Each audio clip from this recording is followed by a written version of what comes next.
Hey everybody, thank you for joining us here on the Ryan Winter podcast, where we talk about all things that have to do with existence.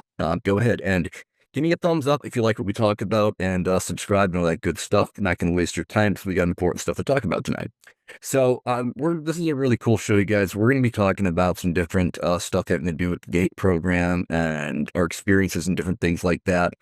And it's going to be pretty mind blowing, I think. So, I'm just going to kind of introduce everybody real fast here, and then everybody can also kind of introduce yourself bio wise and everything if you want to. So, I am joined tonight by my friend Sky and my friend Patty here, and another one of my friends or my guest, Moshe De Leon, he was a member of the GATE program. It is still working with the GATE program now as an adult. He is also a high priest of Kabbalah and knows just about more on that than anybody else I've ever met. So, um, do you guys want to how do you guys want to go around and give a little bit of background for each of you?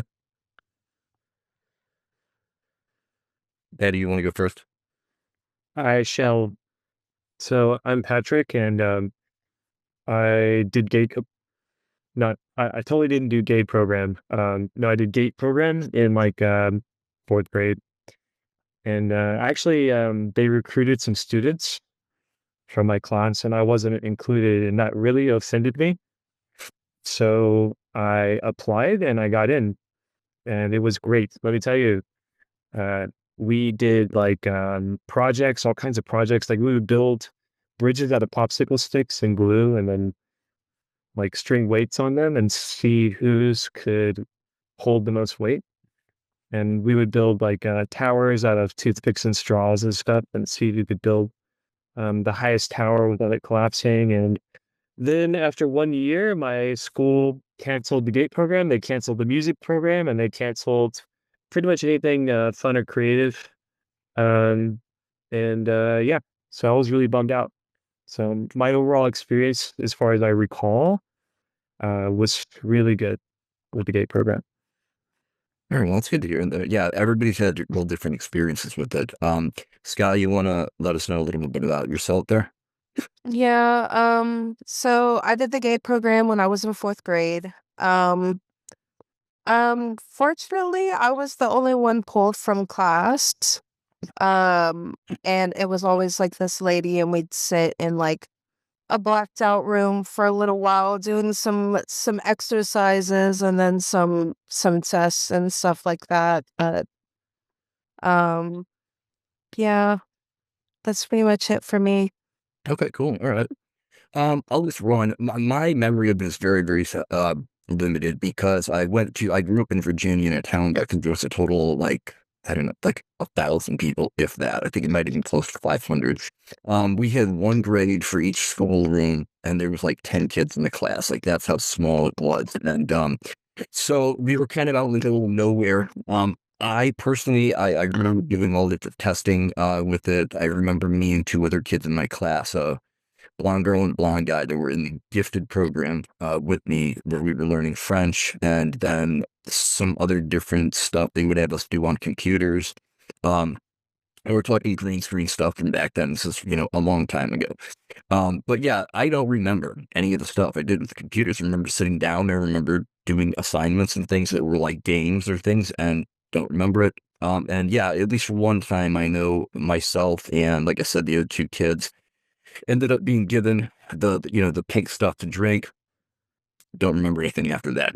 It's almost like, had being blackout drunk or something like everything's there and then suddenly it's not there anymore. So, and then I moved to Virginia or I moved from Virginia to Chicago and the school system wasn't good. So they didn't have any talent programs, gifted programs. There was no, I think we might have had music, but it wasn't anything I was into. Um, but yeah, that's my background from it. I frequently end up in what is referred to as a mall world type of thing, which is like a big maze mall that I don't know. I can go outside of it and all the buildings are the same. It's always the same restaurants. The same people work at the restaurants that are around the mall when I leave it. So it's very creepy going to the same place over and over again. And people remember you is the other weird thing. So that's been my fun experience there with that. Um, Marsha, do you want to take this over here? You are the expert on all of this, and so Uh, I'm not sure where you want to start, but I would just how I wanted to. say that was a seamless transition and between the GAFE program and Mall World. I just wanted to clarify for everybody that Mall World is it's a shared experience. A lot of people are having these strange dreams and nightmares where they go to this small world. So that was I just wanted to clarify for anybody that the difference between what we're talking about as far as gifted and talented and then Mall World dreams. Okay, but yeah, go ahead. Thank you, Kendrick. Yeah. So how's it going, everyone? Thank you for having me. Yeah, I'm Moshe. I go by Ivory as well. And my experience started in second grade. All through second grade, I was put through testings, and quite frankly, for X reasons, I skipped third grade and went to fourth grade.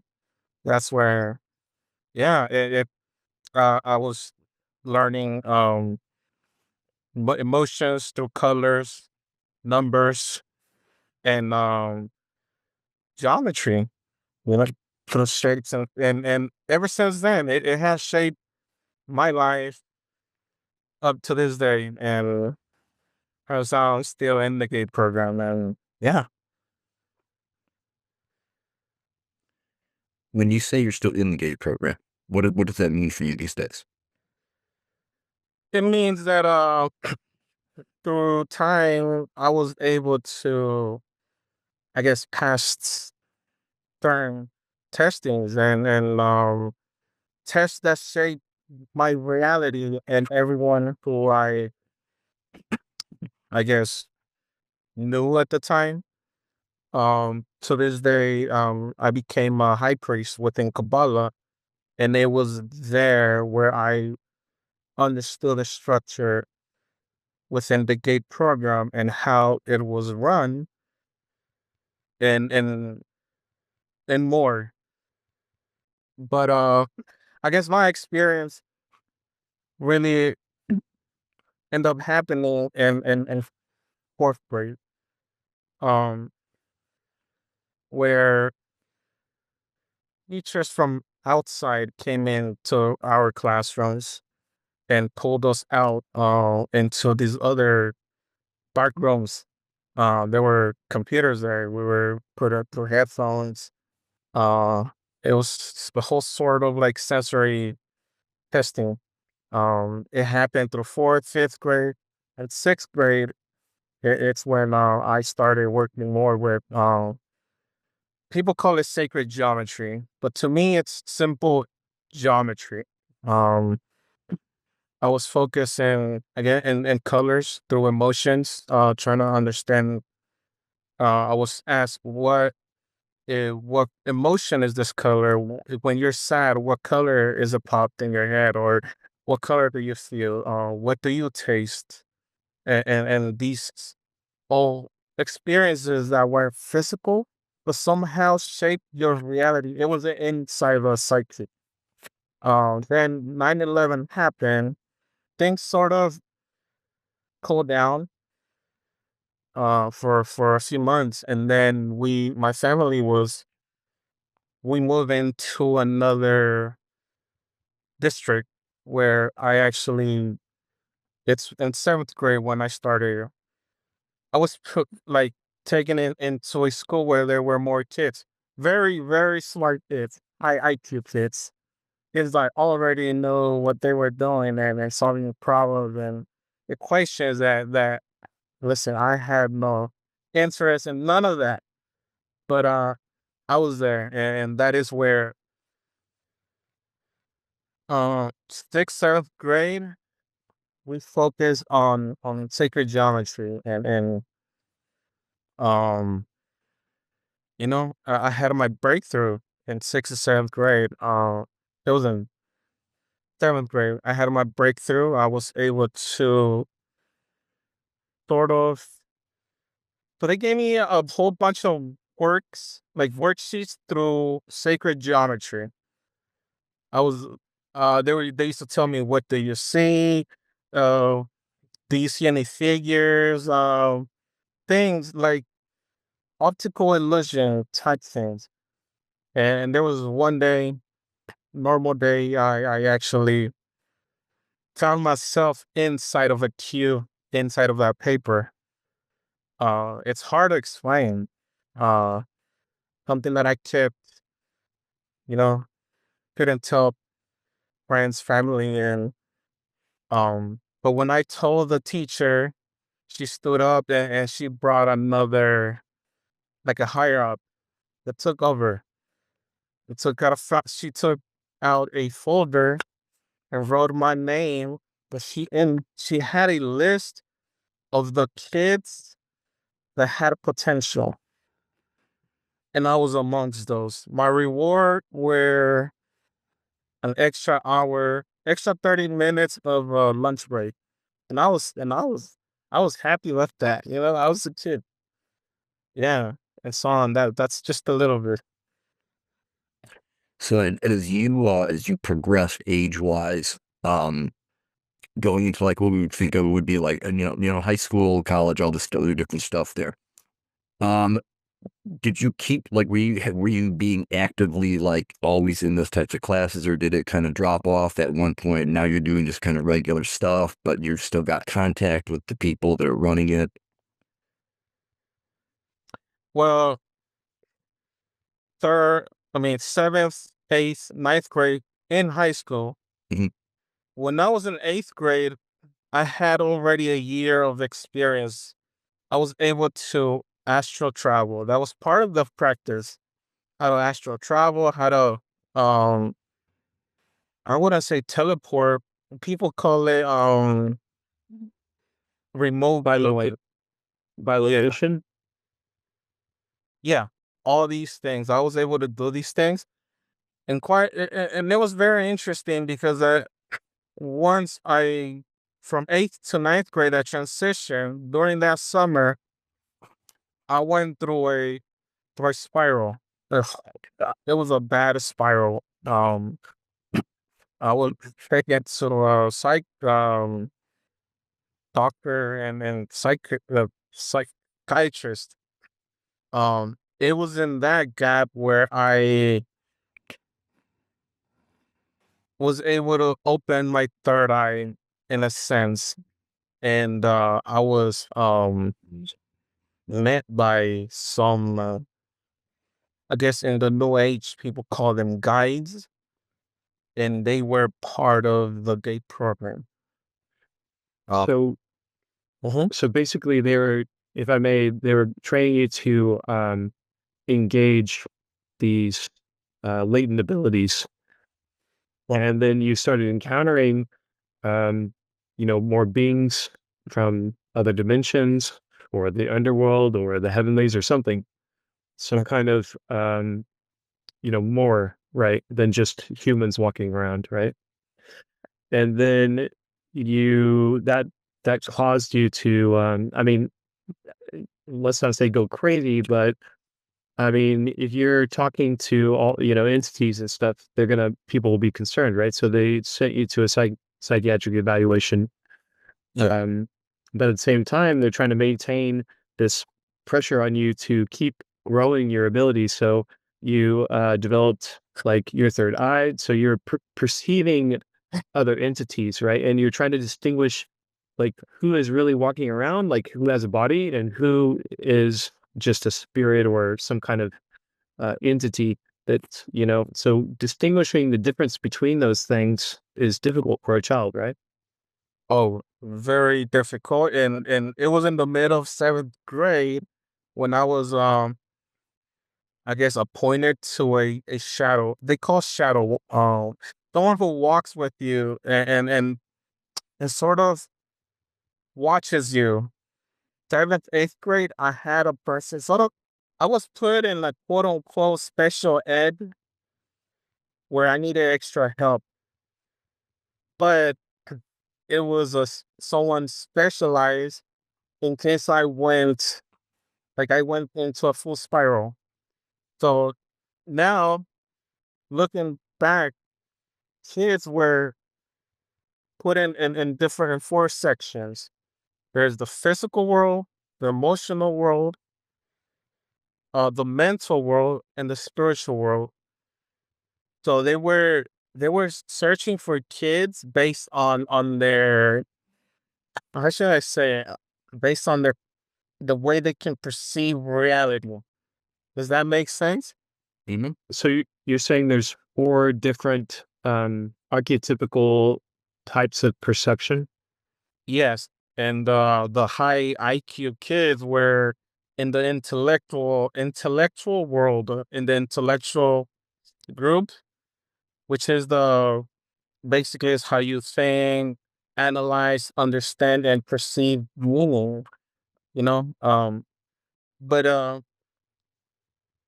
the teachers at the time were did not know the deeper meaning of the GATE program. They were just briefed that they needed to find the high IQ kids. But behind this whole movement, there were a lot of kids who were not even smart enough or smart that made it through because they were able to be in touch with their emotional level and then in their spiritual level. Right, so it's like emotional intelligence versus, like, classical intelligence. Exactly. And we're talking about here that the GATE program was at a core was based on finding kids who were able to perceive, understand, analyze, and find the way out of an experience not to the physical world. So we're talking about the metaphysical and spiritual level. Uh, now the reason I'm able to say this because I've learned so much. But when I was back then, I wouldn't. These things didn't matter. I was a kid, you know. Mhm. Um, yeah, it's neat.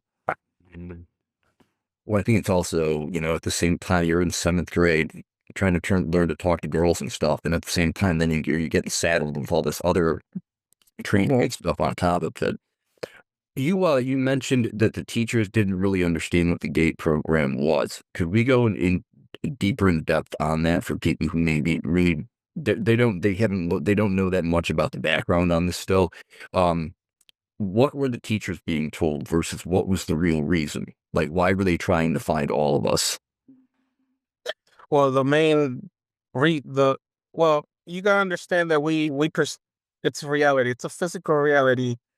When they were approached with the intent to find people with gifts and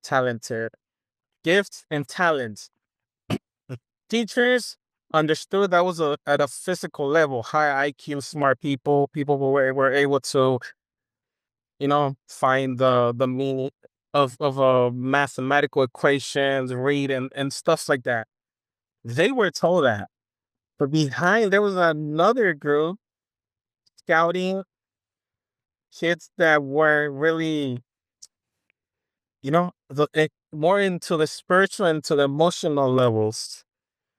And I say emotional because emotions play a very big important role in the astral and in the spiritual, whether you believe in the astral level and the spiritual level.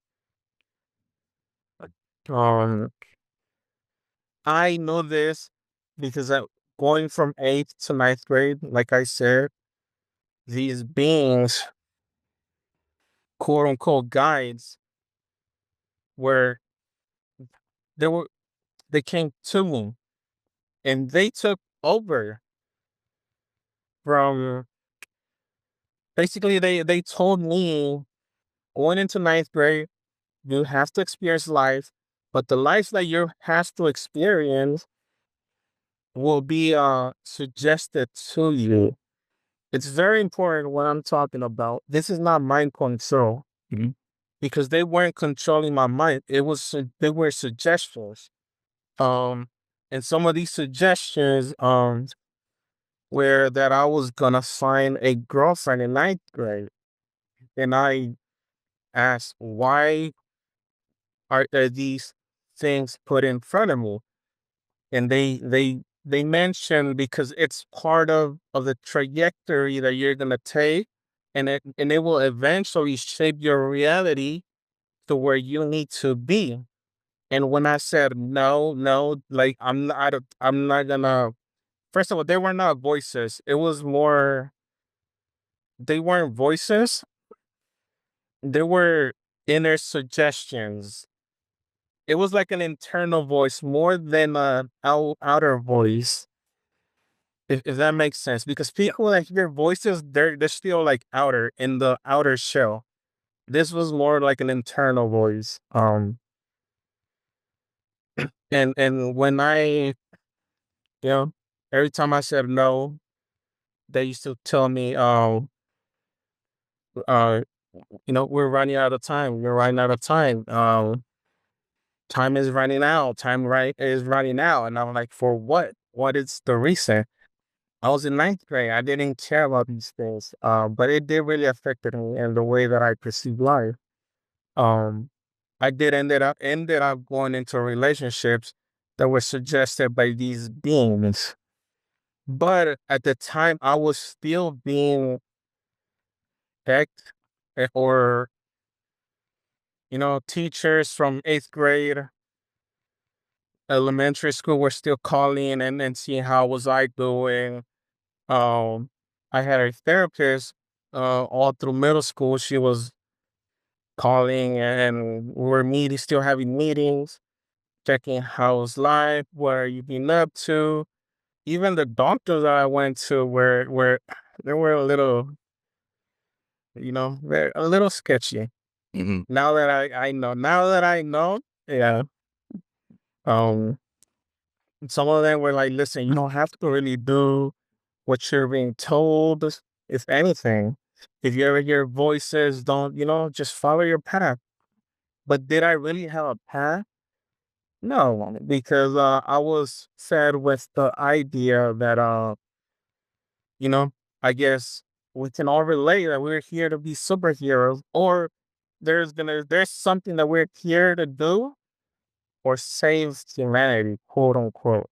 It, Yeah, that's that's where high school started. Yeah. gotcha. You spoke about your knowledge on Kabbalah giving you an ability to see the structure of the program and stuff other people can see. Could you elaborate on that at all? Yeah, man. Well, Kabbalah is a close, it's a very close and guarded practice. Um, the Kabbalah we see out there has been commercialized, and it's a little far from the structure that is taught within in Judaism, because it comes with the Torah. Um, through high school, um, outside of high school, I was eventually led to a rabbi. Mind you, I didn't say this, but in middle school, I was approached and I was asked, "What would you like to be?" This was at the end. This was by ninth grade Mhm. eighth grade into ninth grade. I was approached and I was asked, "What would you like to be when you grow up?" And that voice in my head said, "High priest." And I said, "High priest." And the guy and this man said, "Okay." From there, I didn't see this guy ever after, none. Um, which eventually led me to where Kabbalah is. Like I said, my life has been in a sense simulated and shaped into where I am right now. Trying to think here how I'm going to ask this. So with the I guess we're trying to figure, is there deeper meaning of stuff going on in the gate program that we can talk about that is related to the spiritual aspects, or however we want to put that, with the Kabbalah system or in sacred geometry and everything? Like, you're saying all of us feeling like we have a purpose for being here and that, and then you've of course got the rumors going around that people were looking for people like us for different reasons. So I wondered if that had anything to do with it. Yeah, it definitely did. I guess there's the good aspect of the date program. But there's also that the other side where kids don't actually make it and they spiral and unfortunately end up in drugs or in such. Man, it's deep because I met many of these people along the way, and it's emotional. It's like to this day, even though I'm being guided and I understand the structure, I still have that human aspect within me that questions: Was this really worth it? Is this who we really are? And for what? Like, um again, it goes deep. It's very deep, and many people or kids that grew up or ended up going into gay programs, even if they never made it, they were still watched, or they were still um they still had them in on the list, and they sort of, how should I say it? They kept track of them and where they are. Hey, Yeah, it happens whenever we talk about this type of thing. You know, something happens, something gets on the way, but we gotta keep going. Yeah. So, folks, we had just because I'm going to edit that part out of it there, we lost connection, but we're back again now. So I'm not sure where we were at. So we were in the what I guess what happened to those that didn't make it Yeah. into the other levels. They're still being tracked and analyzed and see where they are, what they're doing. It's part of the whole evaluation. I Like I said, there's the good part and there's the the not so good part where at one point they were teaching us how to be stoicism, because we were gonna be able to see more once you leveled up or move into another higher rank, I guess. You are shown a little bit more. Um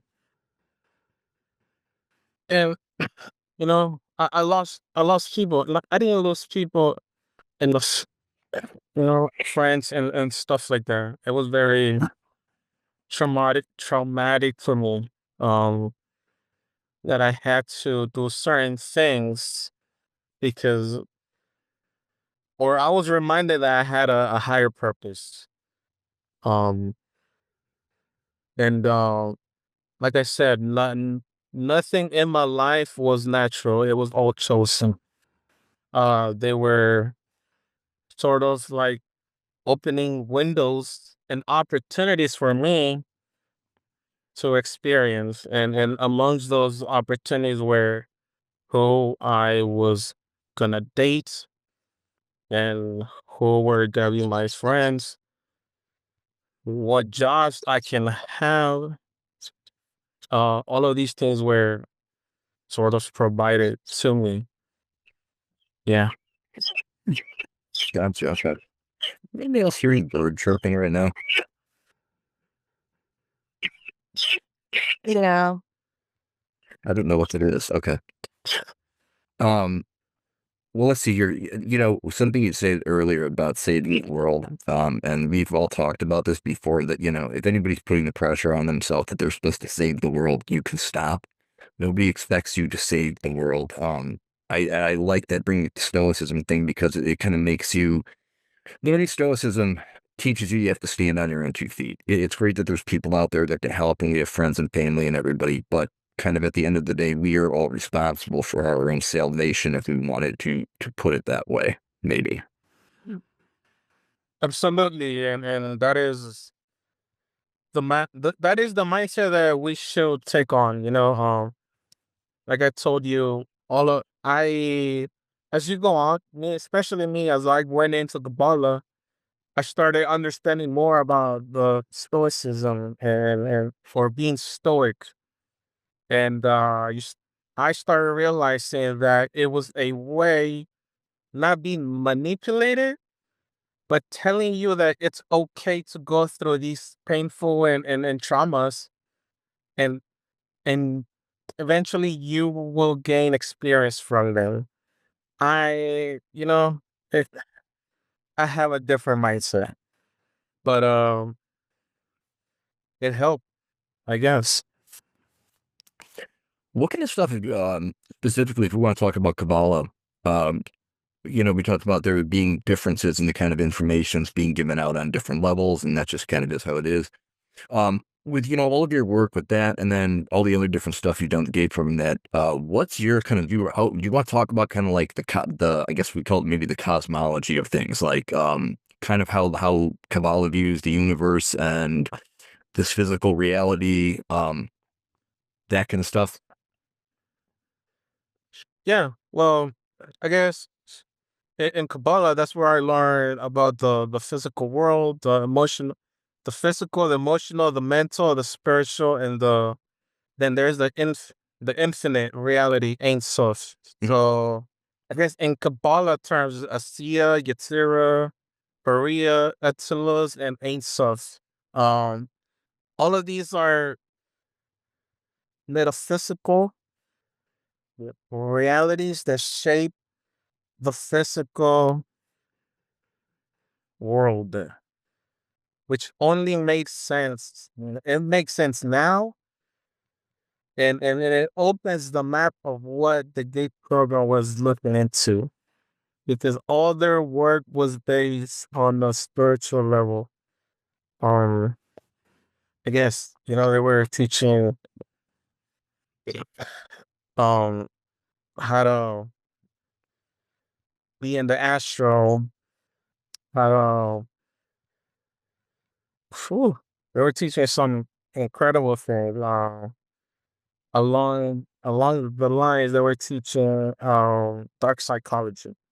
Hmm. Um, it was highly used. And again, I want to touch about the mole world. Yeah. There was a point where I became experienced, and in fact, the mole world was created as a collective for those that didn't make it into the other side. Hmm.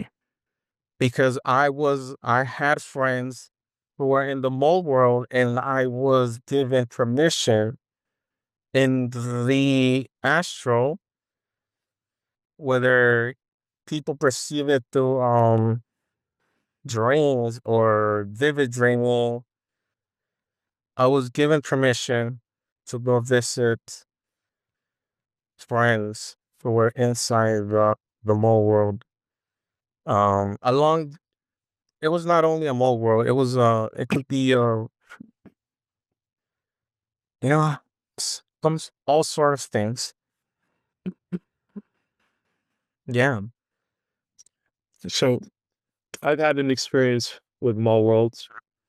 Um, so maybe would you like me to share what my experience with mall world was? Yeah. Yes. So I had a dream one time, and so I grew up on a ranch, and it was like 40 acres. So we had to walk home from school, and in my dream, I was walking home from school, which I've done hundreds of times, through the like the scrub, And as I crested a hill going down the last 20 acres to my house, the flat area was covered in this mall. So I thought, man, what is this mall doing on my childhood land? So I decided to go in. So I explored, and the mall was populated by people. But when I really investigated them, I noticed that they were all ghosts. Like none of them were really real. They were all ghosts, like all kinds of people. And as I was walking around, when I realized this, I was like, oh, like I think I've had enough of Mall World. So I was looking for an exit. And then this invisible force, um, it's like it was like this thing that came out of the corner of your vision. Like you could only ever see it in the corner of your vision. And it was like a shadow. But it would move around and it would try to attack me in my periphery, like try to strike me and attack me. It was like an invisible monster or force. And so it started attacking me. And I was fighting it off, and then more came. And so basically I was fighting off like 4 or 5 of these invisible forces of that were attacking me from all angles. And all of the ghosts in the mall just gathered around like a crowd, and they were just watching, like just amazed, like they were entertained. And I was like, fucking help me, like help me. Like, what are you doing? And it's like the whatever was attacking me, this invisible pattern or force, could like move through the crowd without me seeing them. Like it was like moving through the ghosts among them, and hiding in them without me being able to see it. Um, and then eventually, I don't know, I fought them off, and I woke up. And yeah, I've never ever had a mall world dream after that. But that was the only one and ever mall world dream I had. Interesting. Yeah. Yeah, I've never had anything violent happen in any of my. It's almost more like kind of like what you were describing, walking around, and like nobody seems to really necessarily even pay attention to me unless I really try to engage with them. But then there's nothing, there's nothing there behind like that makes you think like you're talking to a real person. Which is the creepy part of it. Um, yeah, that's like I said, I've never had the bad parts of it there. Sky, do you have any of those stories or dreams? No, I've never really been to Mall World. I've been in like an apocalyptic setting that I have like a recurring dream about, but that's not necessarily like Mall World or anything. It's like living an everyday life in that dream and then coming back and then I'm waking up. So that's it. Well, Musha, you said Mall World was a created thing. Can we talk more about that? How does one create a place that people go when they're asleep? Uh, well, it's created through the human collective consciousness, and it's a place where it lures the souls in. Again, it can be a good place for many where they can become entertained. Like I said, from outside, uh, there is another level that I call Hogwarts, where we actually go there and study things that aren't taught in the physical realm.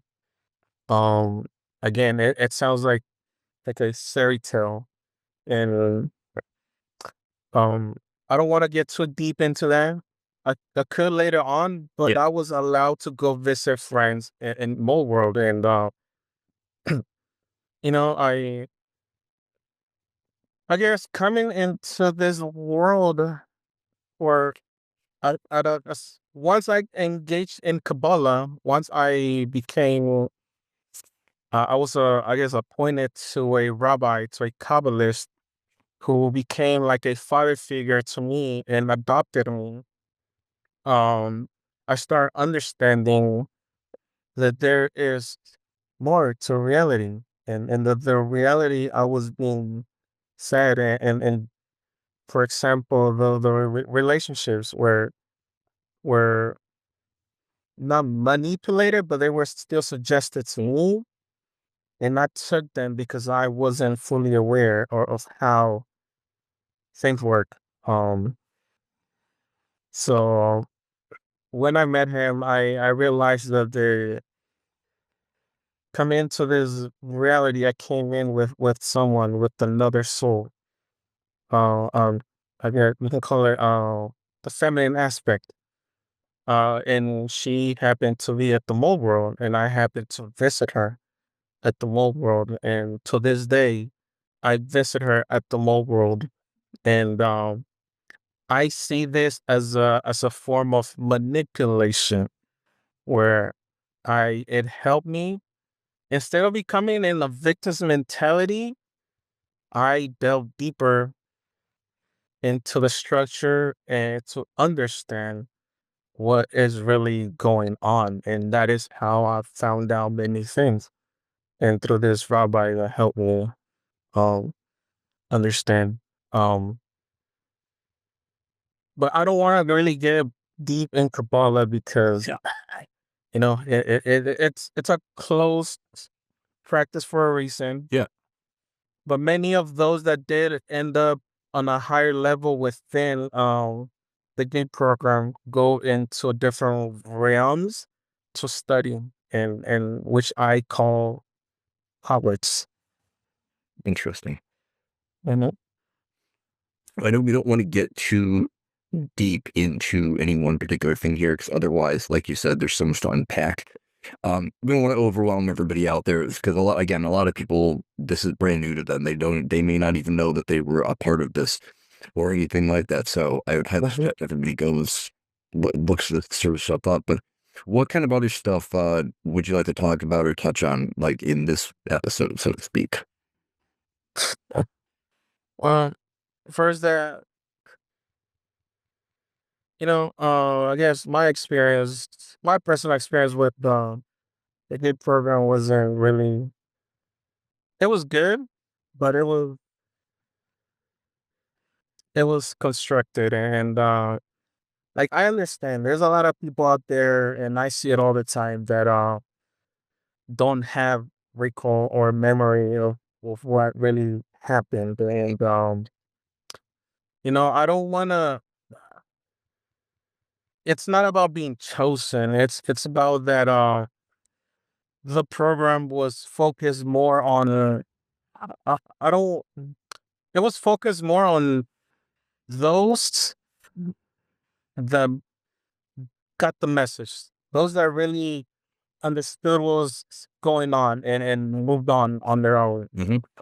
The I I don't want to use rat race because it sounds bad, but it seems like that was the case here. And the whole point around is like time was running out, and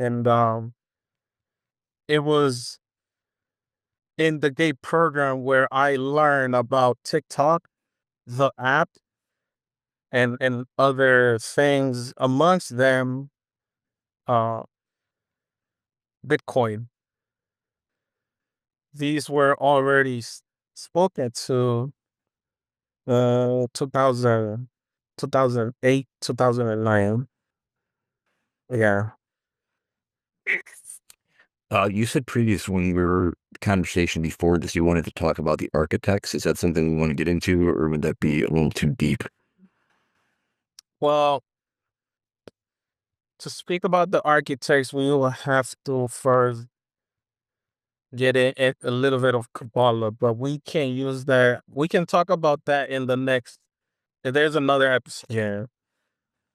No, definitely. Sorry that I interrupt you, but another thing that I find is that there's a lot of people out there, and I personally have bumped into people that are seeking information, and sometimes they call their schools or they find their teachers' addresses. You guys need to understand that they know little about this. They were told to do something, find high IQ students, but they weren't running the show. Right. We have to be aware of that. I understand there's a lot of people out there that went through pain and suffering. Like, I understand. I get it. I I see the bigger picture, and it's sad, but we have to take this with the we gotta be grounded, and having a victim mentality, it's not gonna help at all. Yeah, I agree. That's there's you're a victim or you're a survivor of something. You can be both, but which is the mindset that you're wanting to carry around? What's going to help you be more successful moving forward with everything in your life? Another thing that I want to touch on is that many of those I guess the gate kids that didn't make it through, um, I guess their kids, are still being monitored, and I guess they have been offered certain, you know, Yeah, yeah. better, yeah. I was gonna say, I know the natural question everybody's going to have is, okay, so who is these people that are doing the monitoring? We're not going to get into that tonight. Yeah, well, I guess my whole journey through this is that I want to make it very clear that I wasn't handed over things in the silver platter. I fought through this, and there was times where I couldn't make it, and questioned myself whether no, there were moments where I hit rock bottom because nothing was making sense. But I pulled through. Victim's mentality is a very bad thing. Which eventually led me to becoming a high priest, a recognized priest. I was offered by many. I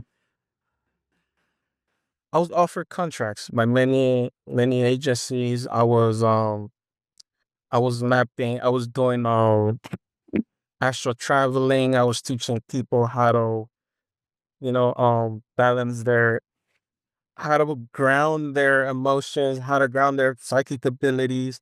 I was helping people through all these things. I was also bringing another perspective within Kabbalah to rabbis on how to read certain scrolls from ancient scrolls. That I don't want to get too much into this, but that was more of my what I ended up doing, and I was speaking to what people call ascended masters. I was speaking with guides, and let it be known, many of the guides that people have right now are not in the spiritual world. They are highly evolved humans that may be working within agencies. Let's just put it that way. Let's just throw that out there to, yeah, there's just more. There's more. But I guess the good thing is that without a doubt, we all have some sort of um superpowers, or whether you want to call them psychic abilities, and on a daily we are challenged by those so-called architects. Um yeah. It gets deep. But nonetheless, understand that you have free will. Understand that there is a higher power. Know your rights. Have self-respect overall. Respect yourself. Nothing is achieved through pain and suffering. That is one thing I want to put out there. Talking about we talked about the physical aspect of the gates. which in a sense gates. From the perspective of Kabbalah, everything it's told to you in the beginning, which in a whole sense, the gate program tells you exactly what is. It's a gate or a gateway into another reality. Um, there are different laws. There are different everything outside of the physical realm, and it's quite interesting because right now we're in, you know, disclosure is coming, and with disclosure, a lot of things are gonna, be they're gonna be brought up. But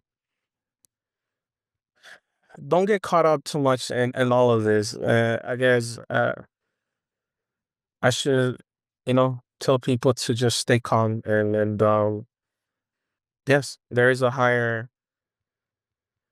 authority where we want to call the source God, or um understand that you are part of that source, and you matter regardless of what influences you. I don't want to go too deep in this because it deserves an hour or two. Yeah. I think, you know what? I think this is like a good point to kind of break it off for the episode here. I think this is a lot of information for everybody to kind of digest. And like I said, yes, go out, look this different stuff up on your own also. Just, be careful. Because there is a lot of false information going around out there right now on that too.